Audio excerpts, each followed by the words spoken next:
Hello বন্ধুরা, তোমরা সবাই কেমন আছো? আশা করি ভালো আছো, সুস্থ আছো। আর আমরাও কিন্তু বেশ ভালো আছি, সুস্থ আছি।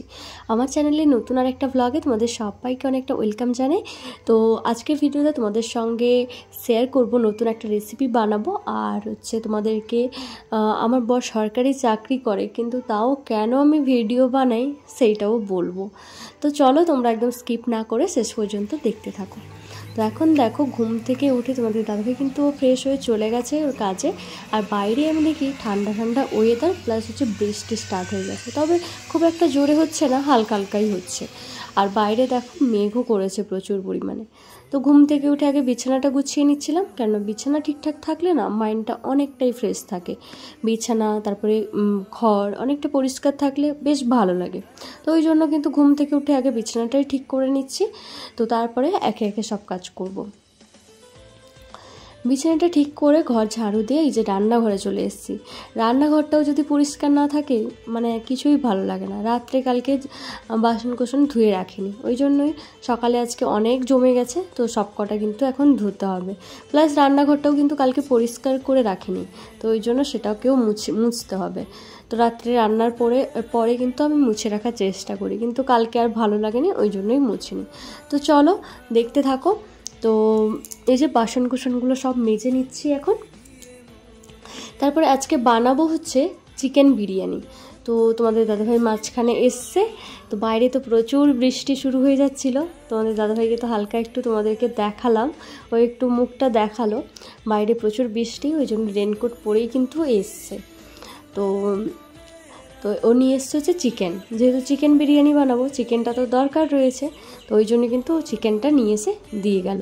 তারপর খাওয়া দাওয়া করে গেল। তো এখন চলো চিকেনটা ভালো করে ধুয়ে নিই।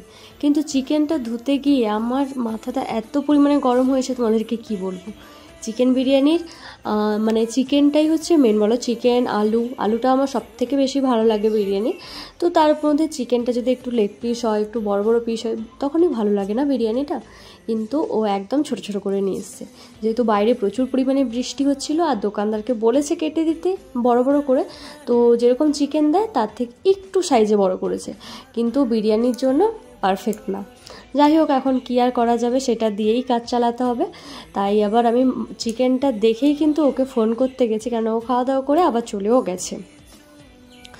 কিন্তু ও বলল যে আমি জানি না কী রকম কী দিয়ে দিয়েছে। যাই হোক, কিছুই করার নেই, কাজের মধ্যে এসছে, এটাই এনে দিয়ে গেছে, এটাই আমার কাছে অনেক। তো চিকেনটাও ধুয়ে রেখে দিয়েছি। এদিকে দেখো আলুও কেটে নিয়েছি, আর তারপরে পেঁয়াজ কেটে নিয়েছি। বেরেস্তা ভাজার জন্য পেঁয়াজটা আলাদা করে কেটে নিয়েছি। আর এদিকে কিন্তু আমি যে চিকেনে যে ম্যারিনেট করব তার জন্য কিন্তু মশলাগুলো কেটে নিলাম। তো আদা রসুন কাঁচা লঙ্কা পেঁয়াজ সব কিছু কিন্তু কেটে নিয়েছি। তো এখানে মোটামুটি সব কিছু প্রায় রেডি। এই যে আলু পেঁয়াজ, তারপরে এদিকে চাল ভেজানো রয়েছে, নিচে রয়েছে চিকেন, এই সাইডে রয়েছে মশলা, সব কিছু মোটামুটি রেডি। তো এখন একটুখানি কেশর ভেজানো দুধ যেটা লাগে, তো সেটাকে একটু ভিজিয়ে রাখবো।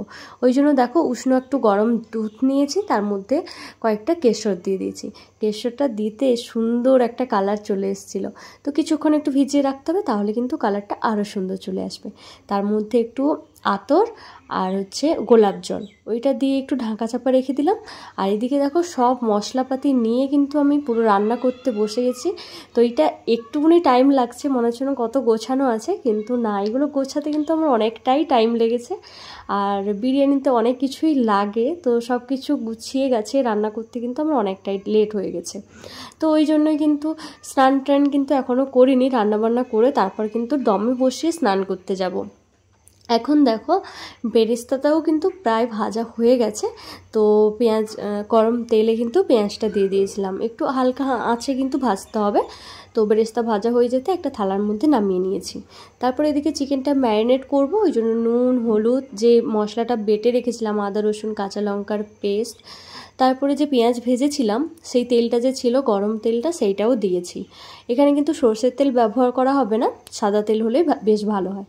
তারপরে ফ্যাটানো টক দই নুন দিয়ে ফেটিয়ে রেখেছিলাম, টক দইটা দিয়ে দিলাম। তারপরে দিয়ে দিয়েছিলাম পেঁয়াজের বেরেস্তা, তো দিয়ে ম্যারিনেট করে কিছুক্ষণ ঢাকা দিয়ে রেখে দেবো। ততক্ষণে এদিকে আবার ভাতটা করে নিব। তো ওই জন্য দেখো জল বসিয়ে দিয়েছি, তার মধ্যে গোটা গরম মশলা যেরকম লবঙ্গ, দারচিনি, গোটা এলাচ, তারপরে হচ্ছে তেজপাতা, নুন সব কিছু কিন্তু দিয়ে দিলাম জলের মধ্যে। আর একটুখানি সাদা তেলও দেবো। তো আর কাঁচা লঙ্কাও দিচ্ছি। কাঁচা লঙ্কাটা কিন্তু আমি ফার্স্ট টাইম দিলাম, কারণ একটা ভিডিওতে দেখেছি আমি কাঁচা লঙ্কা দিতে, ওই জন্যই কিন্তু দিয়েছি। তো কাঁচা লঙ্কা মানে আমাদের আগে যখন বানিয়েছি তখন কিন্তু দেইনি, কিন্তু আজকে ফার্স্ট টাইম দিলাম। যাই হোক, খেতে কিন্তু খারাপ হয়নি যে কাঁচা লঙ্কা দিয়ে দিয়েছি খারাপ হয়ে গেছে সেরকমটা কিন্তু নয়। আর বিরিয়ানির চালটা কিন্তু মানে রান্না করার জন্য জলটা কিন্তু খুব ভালো করে ফোটাতে হবে। তো দেখো ওইদিকে জল কিন্তু পুরো টকবক করে ফুটছে, তার মধ্যে কিন্তু এই যে বিরিয়ানির চালটা কিন্তু আমি দিয়ে দিলাম। চালটা কিন্তু কিছুক্ষণ আগে থেকে আমি ভিজিয়ে রেখেছিলাম, তো তারপরে দিয়ে দিলাম। জলটা একটু বেশি হয়ে গেছিলো, মাঝখানে কিন্তু জলটা তুলে নিয়েছিলাম একটুখানি। তো যাই হোক, এদিকে কিন্তু ফুটতে দিই। আর হচ্ছে তোমাদের কাছে লেবু থাকলে তোমরা কিন্তু দিতে পারো, আমার কাছে লেবু যেহেতু নেই ওই জন্য স্কিপ করে গেছি। তো এমনি সাদা তেল কিন্তু দিয়েছি। যাই হোক, এদিকে বিরিয়ানির চালটা ফুটতে থাকুক, ওইদিকে কিন্তু আমি চিকেনটা এখন বসিয়ে দিব। তো চলো, আর এই সব রান্না করি তোমাদের সঙ্গে শেয়ার করি, তোমাদের অনেকেরই পছন্দ হয়, কেননা আমি কমেন্ট দেখে তো বুঝতে পারি, তাই না? আমার ব্লগ দেখতে তোমরা অনেকে আবার পছন্দও করো, তো ওই জন্য কিন্তু তোমাদের সঙ্গে শেয়ার করতে আমার খুবই ভালো লাগে। তবে কিছু কিছু মানুষ আছে যে তারা নেগেটিভ, মানে তাদের মাইন্ডটাই নেগেটিভ, ওই জন্য নেগেটিভ কমেন্ট করতে আসে। তার মধ্যে একটা কমেন্ট হচ্ছে, তোমার বর সরকারি চাকরি করে, তুমি কেন ভিডিও বানিয়ে টাকা ইনকাম করতে এসছো সোশ্যাল মিডিয়াতে? তো এটা মানে এই কমেন্টটা আমি পেয়েছি। তো এই কমেন্টটার পরিপ্রেক্ষিতে আমি একটাই কথা বলি, যে বর সরকারি চাকরি করুক বা বাবা চাকরি করুক বা বাবা খুব বড় লোক বা বর খুব বড় লোক, যত যাই হোক, নিজের কিছু সামান্য আর্নিং প্রত্যেকটা মেয়ের জন্য জরুরি। তো সেটা যদি সৎ পথে হয় তাহলে সেটা অসুবিধা কোথায়? তো আমি তো কোনো অসৎ পথে কোনো ইনকাম করতে আসিনি, আর আমার ইনকাম যে হয়ে যাচ্ছে সেটাও কিন্তু নয়। একটা আর্নিং করতে অনেকটাই কষ্ট হয়। টাকা ইনকাম করা মুখের কথা নয়, টাকা ইনকাম করতেও কিন্তু অনেকটা কষ্ট করতে হয়। আর ভিডিও বানাতে আমার পার্সোনালি খুবই ভালো লাগে, ওই জন্য কিন্তু আমি ভিডিও বানাই। আর তারপর এখন তো আরও বেশি ভালো লাগে, কেননা এখন অনেক ভালো ভালো কমেন্ট পাই, তার উপরে অনেকেই কিন্তু আমার ভিডিও দেখতে পছন্দ করে, তাই জন্য কিন্তু আমি ভিডিও বানাই। আর সেখান থেকে যদি কিছু আর্নিং আসে তো তাতে তো কোনো আমি অসুবিধা খুঁজে পাচ্ছি না। আর আমাদের মতো যারা হাউসওয়াইফ আছে তাদের ক্ষেত্রে সম্ভব নয় বাইরে গিয়ে টাকা ইনকাম করা। আর হাউসওয়াইফ মানে কিন্তু সে বেকার, মানে সে আনএডুকেটেড সেরকমটা কিন্তু নয়, সে যথেষ্ট শিক্ষিত রয়েছে। আর আমার বর যে চাকরি করে, আমার পক্ষে সম্ভবও নয় বাইরে গিয়ে টাকা ইনকাম করার মতো। তো তাহলে যদি বাইরে ইনকাম করতে হয় তাহলে আমাদের সংসারটাই উঠে যাবে। এই যে একসাথে কোয়ার্টারে এখন রয়েছি, একসাথে সময় কাটাচ্ছি, সেটাও আর পাবো না। তো আশা করি তোমাদের ক্লিয়ার হয়েছে। আর মানে ইউটিউবটা যে বা ইউটিউব বা সোশ্যাল মিডিয়া এটা যে আমার খুবই ইম্পর্টেন্ট সেরকমটা কিন্তু নয়। আমি জাস্ট আমার টাইম পাসের জন্য ব্যবহার করি।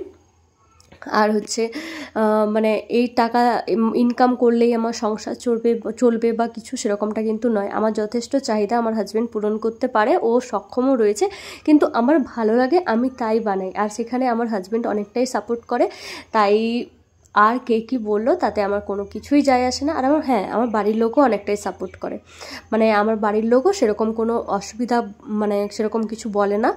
তো যাই হোক, আশা করি তোমাদের ক্লিয়ার হয়েছে। আর যারা হাউসওয়াইফ আছো তো তোমাদেরকে বলি একটা কথা, যে তোমরা যা কাজকর্ম করো সেইগুলো যদি ভিডিওর মাধ্যমে তুলে ধরো তাহলে কিন্তু কোনো অসুবিধা কিন্তু সেখানে নেই। আমার মনে হয় বাড়ির মানসম্মান বজায় রেখে সৎ পথে যদি টাকা ইনকাম করা যায় তাতে কিন্তু আমি কোনো অসুবিধা দেখতে পাই না। তো এটা আমার পার্সোনাল মতামত, অনেকের মানে অন্য মতামত থাকতেই পারে, তাতে আমার কোনো কিছুই বলার নেই।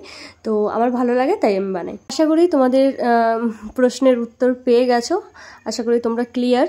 তো যাই হোক, এখন দেখো মেন টপিকে ফিরে আসি। এখন ওইদিকে কিন্তু চিকেনটা রান্না হয়ে গেছে, রান্না হয়ে যেতে এই যে দমে বসাবো, নিচেই চিকেনটা আছে, তার উপরে কিন্তু রাইসগুলো দিয়ে দিলাম হালকা হালকা করে। তার উপরে কিন্তু যা যা মশলা রেখেছিলাম সব কিছু দিয়ে দিলাম। মশলা বলতে যে কেশর ভেজানো দুধটা ছিল সেইটা দিলাম, তারপরে হচ্ছে বিরিয়ানি মশলা, বেরেস্তা ভেজে রেখেছিলাম সেইটা দিলাম, একটু হালকা গোলাপ জলও দিয়েছি, তারপরে ঘি দিয়েছি, আর ডিম আলু সব কিছু দিয়ে কিন্তু এই যে দমে আর আমার কাছে সেরকম কিছু নেই যে মানে গরম করে তার উপরে বসাবো, তো ওই জন্য কিন্তু ফ্রাইং প্যানে জল দিয়েই যে গরম করতে বসিয়েছি। তো তার মধ্যে আমি স্নান টান করে আসি, তারপরে তোমাদের সঙ্গে দেখা হচ্ছে। তো চলো খোলা যাক নাকি, ঘুরাও ঘুরি ঘুরি কি দেখো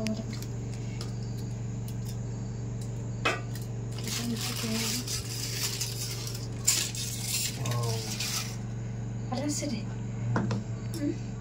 তো দেখো এখন কিন্তু খাওয়া দাওয়া হবে, আর চিকেন বিরিয়ানি অনেক দিন পরেই কিন্তু খাবো আমরা। তো বাড়ি থেকে যে এসেছি তারপরে কিন্তু চিকেন বিরিয়ানি একদমই খাওয়া হয়নি, আর এখানে তো একদমই ভালো না, আমাদের কলকাতা বিরিয়ানির মতো একদমই নয়। তো দেখো এদিকে দইয়ের রায়তা বানিয়েছি, আর তার সাথে রয়েছে হচ্ছে স্যালাড। তো মোটামুটি এইটাই হচ্ছে আজকে আমাদের দুপুরের রেসিপি। তোমাদের চিকেন বিরিয়ানি কার কার পছন্দ অবশ্যই কিন্তু কমেন্টে জানিও। প্রায় দমে 30 মিনিট মতো বসিয়েছিলাম, তার মধ্যে কিন্তু হয়ে গেছে। এখন দেখো দুজন মিলে কিন্তু খেতে বসে পড়েছি, আর তোমাদের দাদাভাই কিন্তু বলছিল বেশ ভালো হয়েছে খেতে, আর দেখতে কেমন হয়েছে তোমরা কিন্তু অবশ্যই জানিও।